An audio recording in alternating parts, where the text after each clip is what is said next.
and breathe. Hull City are safe. Their championship safety was secured here at Fratton Park with a 1-1 draw against Portsmouth, and because Luton were thrashed 5-3 at West Bromwich Albion, City survive on goal difference.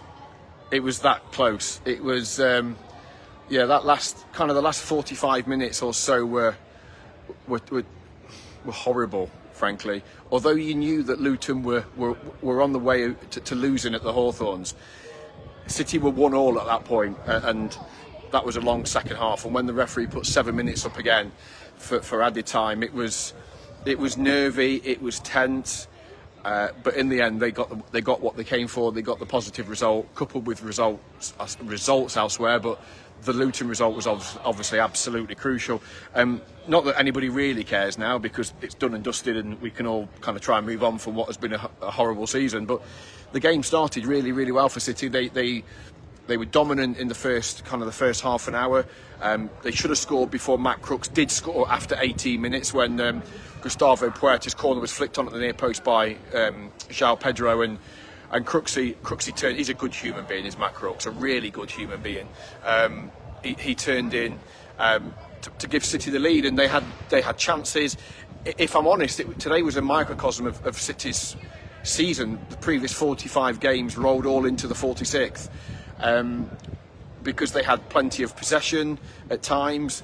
They carved out some really good opportunities, but they just could not get that second goal.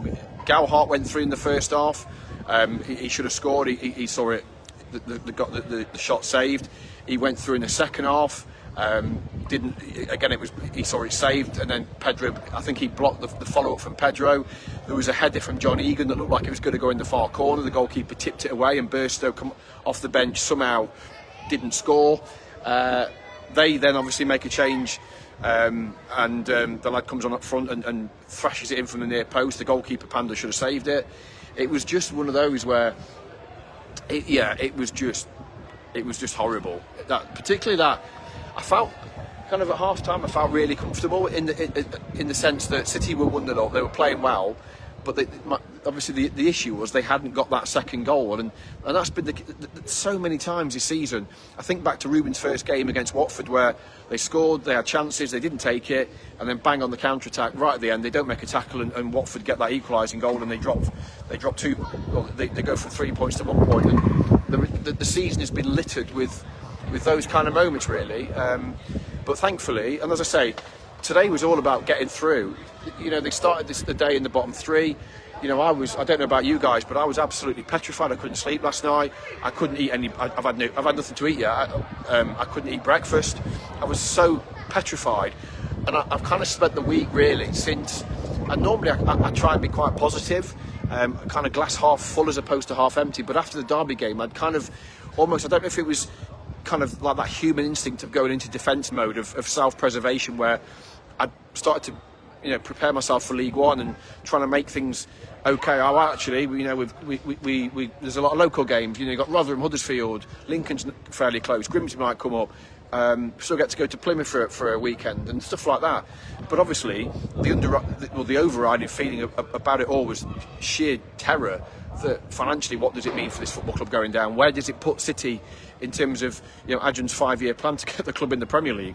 I mean that's kind of in tatters tonight. It would have been all over the Solent had they've got relegated. So the key thing was coming into today was it was in their hands, and that is an incredible position to be in after everything that's gone on this season, to have had it in their hands.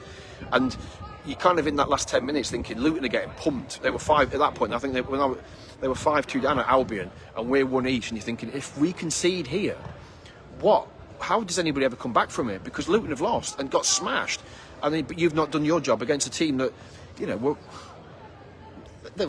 probably like 5 out of 10. They were. I'm not saying they're on the beach, because I think that'd be disrespectful. But City were the better team for long periods. They carried a lot more threat. Yeah, Pompey had more ball, but they didn't do anything with it. The goalkeeper's not had much to do, Pandor. But look, as I said, the game was kind of summed up the season. Score a goal, don't build on it, and they've ended they've ended the season as the lowest goal scorers in the league because Luton scored 3 away at West Brom. I think City finished the season with 44 goals, which is the lowest in the league, but they've survived on goal difference. And for all the criticism the defence have got at times this season, which some of it's been justified, some of it's been a bit harsh, it is their defence that has ultimately kept them in the league, because the fact they haven't been, you think back to the Norwich game way back in October. They got trounced 4 at Norwich. Could have been 10. I mean, it could have been 10-4 in fairness. But they've not been battered even since the turn of the year. The Luton game, the Burnley game where they were 2-0 down after 20 minutes, that could have got messy.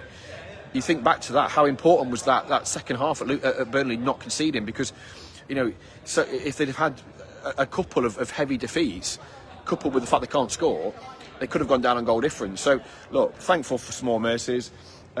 We all live to fight another day, and we can all go to sleep tonight. I mean, I could probably sleep now for a week, to be fair.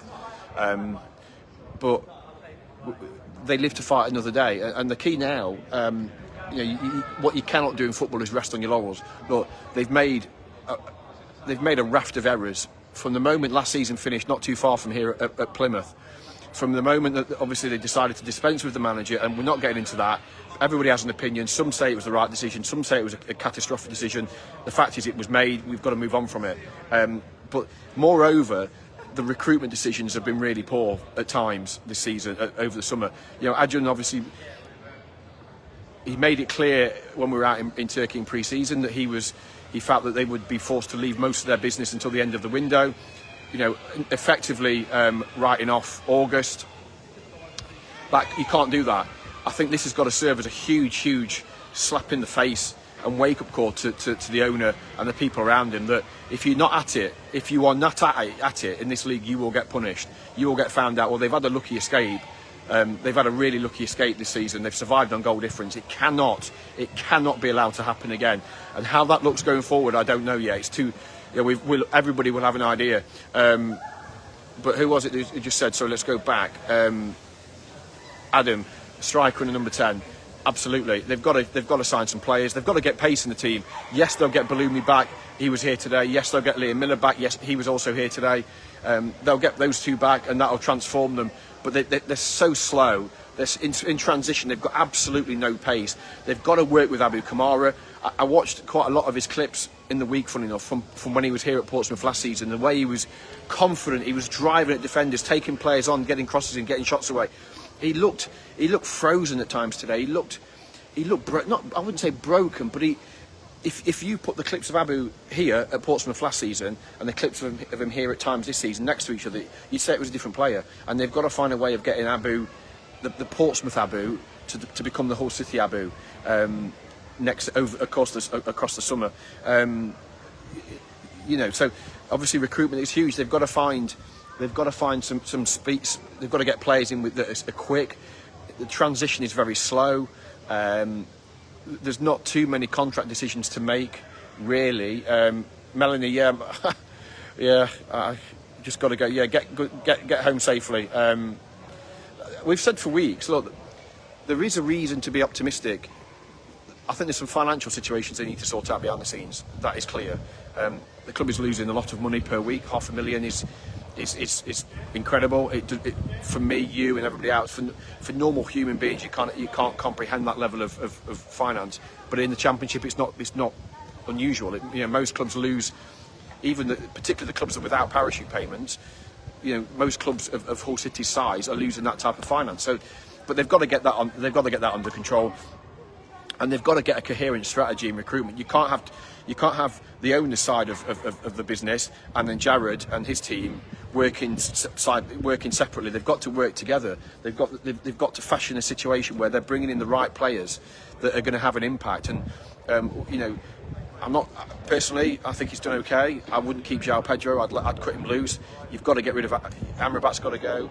Cynic, get rid of him. Obviously, Brandon Fleming is out of contract, but he's elsewhere. Callum Jones is the other one. 2 relegations in 2 years for Callum, gone. They've got to be ruthless. There can't be any. You can't be handing out contracts just because he's my mate, or he's had a tough year with injuries, or he's this and he's that. João Pedro's he's worked hard, but he's scored 6 goals. That just isn't good enough. And he's not scored since coming back at Sheffield Wednesday. That's not good enough. and you've got to take away the emotion of, hey, it might be a nice boy, it might be a nice lad, but they need some big changes, not huge changes, because I think the basis of the squad is there. They've got good players. I think Charlie Hughes has been brilliant. John Egan coming in has made a huge difference. I thought Puerta actually was fantastic today. In a game of that size, I thought Puerta was brilliant. Crooks alongside him was excellent, obviously got his goal. I thought Gowhart was busy, should have scored a couple, and perhaps that's why he's at the level he is. As much as I love Joe, and he scored some vital goals for City, a couple of moments in the last few games where perhaps, you know, a player that would go on and play for Leeds in the Premier League would have scored those. So that's something I think this loan spell has been brilliant for him. You know, Carl Joseph, I don't know if he worked hard. Another game without a goal for Carl Joseph. So what does he look like coming back in the summer? As we touched on, you've got Elliot Matarzo, Miller and Bellumi coming back. Regan, doubt about his future. Stephen Alzati, I think Alzati will move on. Personally, and they've got to free up. They've got to get that wage bill down, but they've also got to free up and move players on.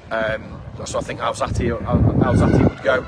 It wouldn't surprise me if Puerta moved on. We know the club have signed him permanently for $3 million, but is he going to be here next season? So there's an awful lot of questions that need to be answered.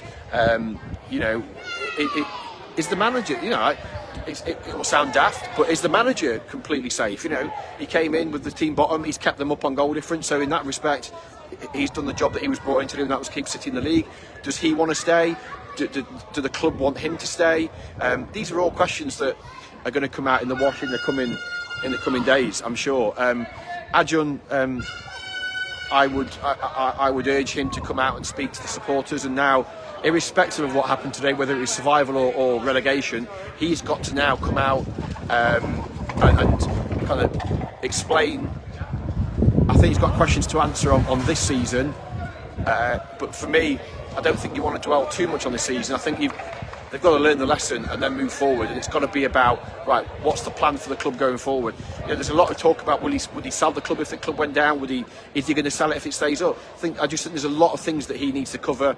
I think he was absolutely right in not coming out in the build-up to this game and saying anything, because whatever he said could not have changed the situation. It wouldn't have made anybody any happier. I think he did absolutely right in saying nothing, keeping a low profile, let the focus be on the football.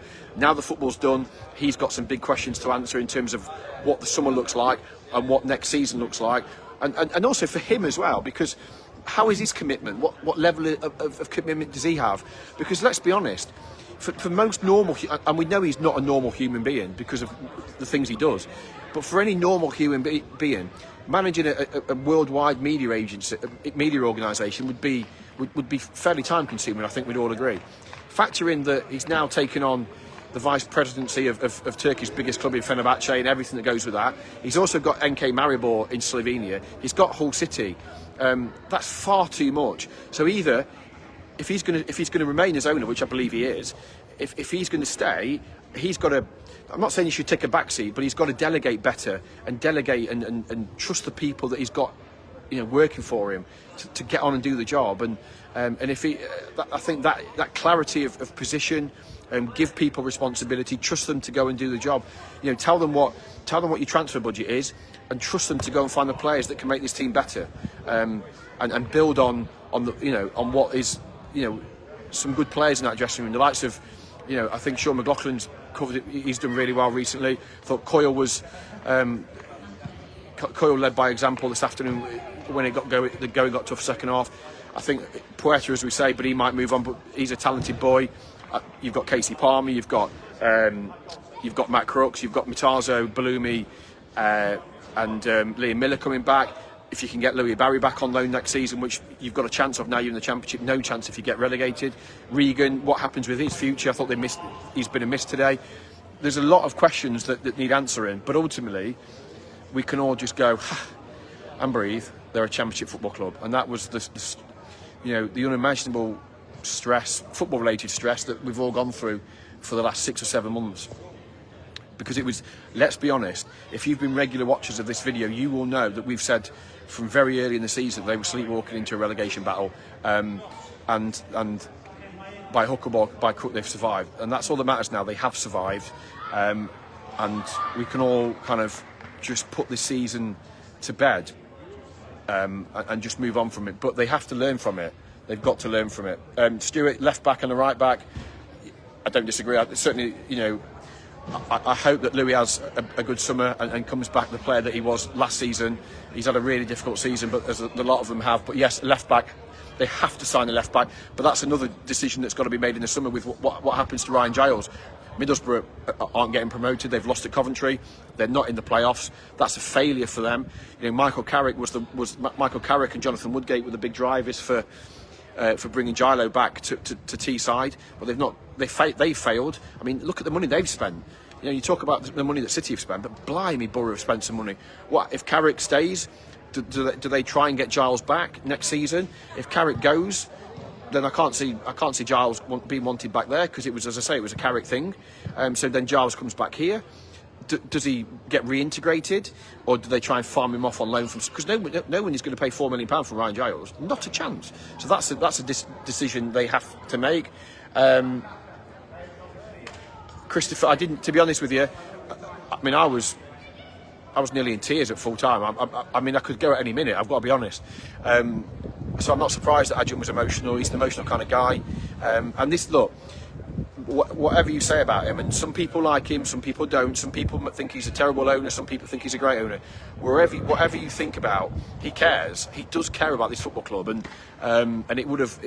I've spoken to him quite a few times in the build-up to this game, and he was worried. But as I say, so I'm not surprised, Chris, that he showed emotion at full time, because it means a lot to a lot of people.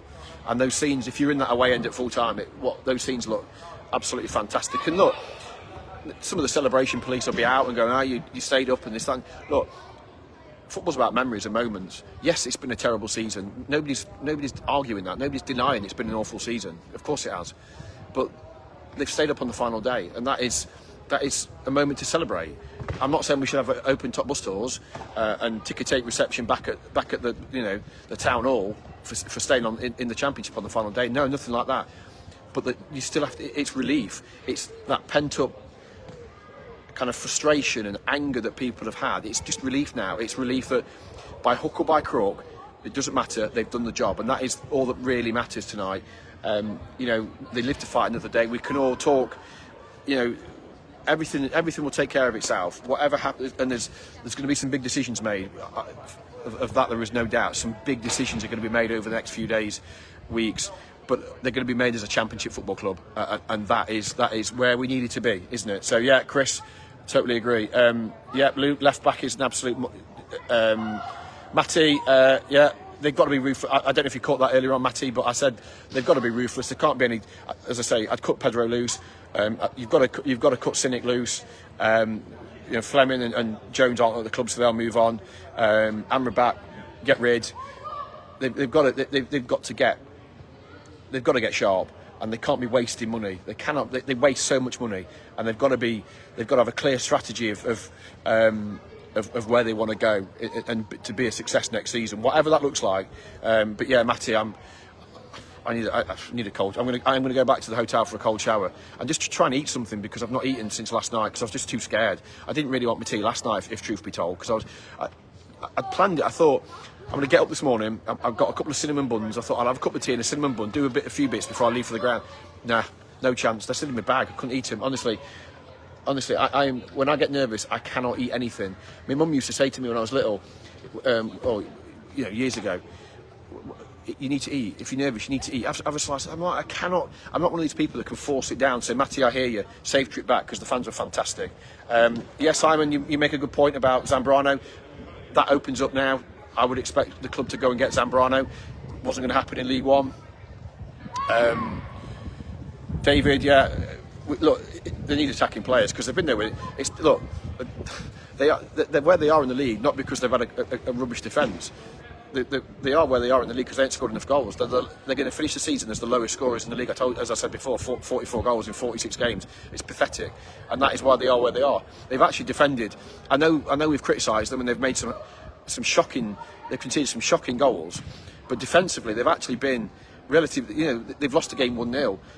you know, if you think of today, they've drawn a game 1-1 because at the other end they've missed some gilt-edged chances. You know, yeah, okay, the goal shouldn't have happened. Pandor should have saved the shot. Good effort, near post, hard, fizzed.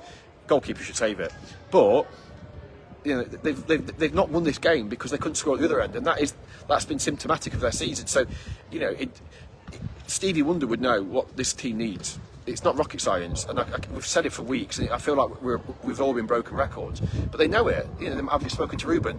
He knows what the team needs. You know what he knows. Matt Crook said it to me just before we came out here.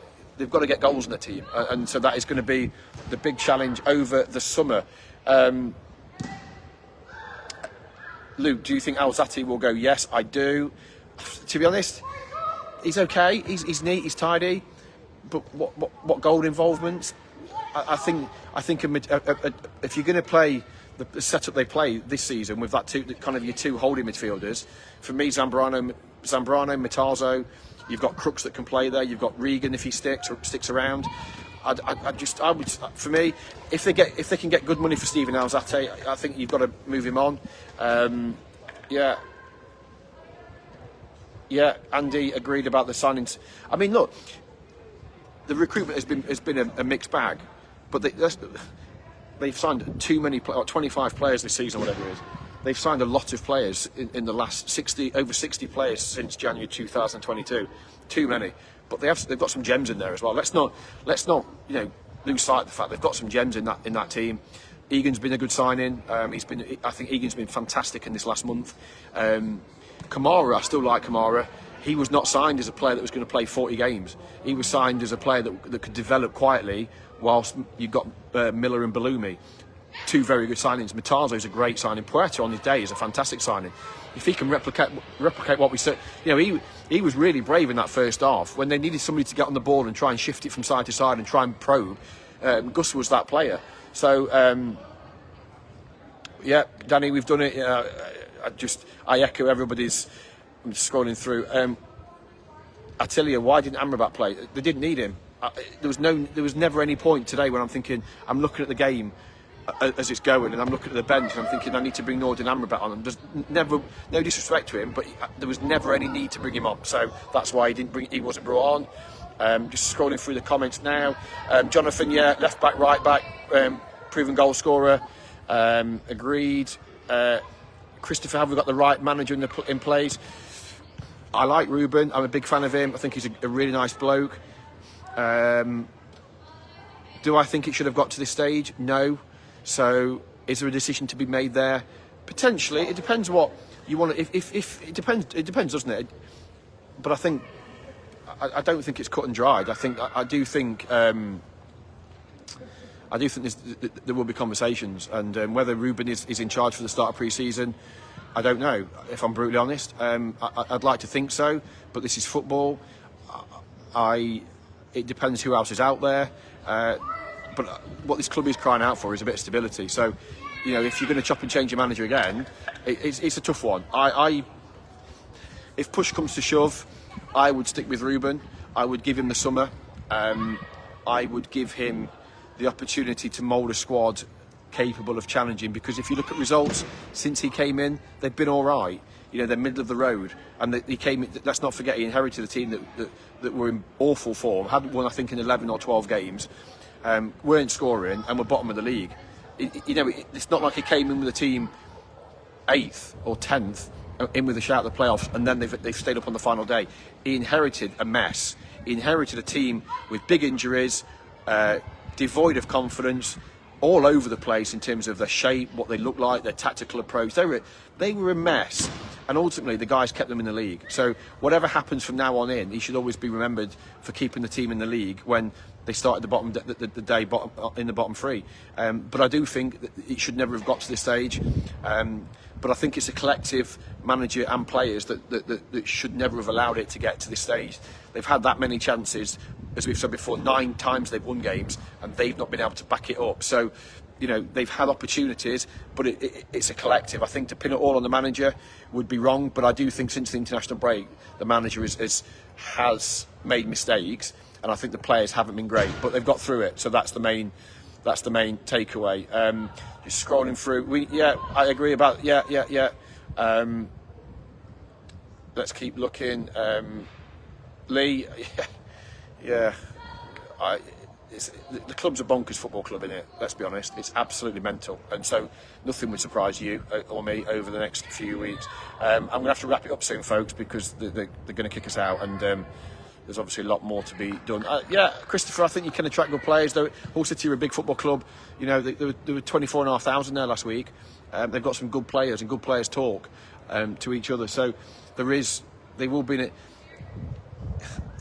If they sell the project in the right way, they did it last year, and I know a lot of that was down to Liam, but it wasn't all down to Liam. It wasn't all down to Liam that they signed Liam Delap, Fabio Carvalho, Tyler Morton, Jaden Philogene. You know, the club worked really hard to sign those types of players, and they can do it again. And they pay good wages. Let's not shy away from that. Louise wants Ruben to stay. So.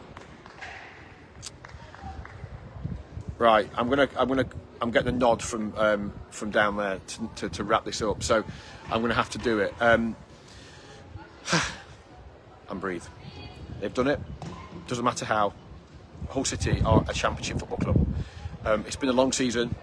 It's been a hard season. It's been an emotional roller coaster for everybody.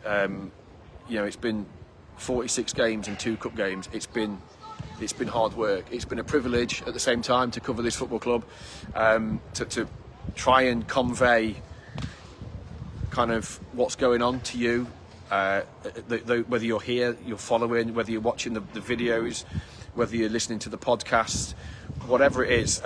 It's been a journey. At times there's been some special moments along the way. I think Mason Burstow's winning goal against Swansea before Christmas was special. That win at Loftus Road was superb as well. That first win at Stoke actually was special. And I should never forget after the game, Tan Kesler going, "That's vaultable," which was a comical moment for those that were there. Winning at Sheffield United was spectacular.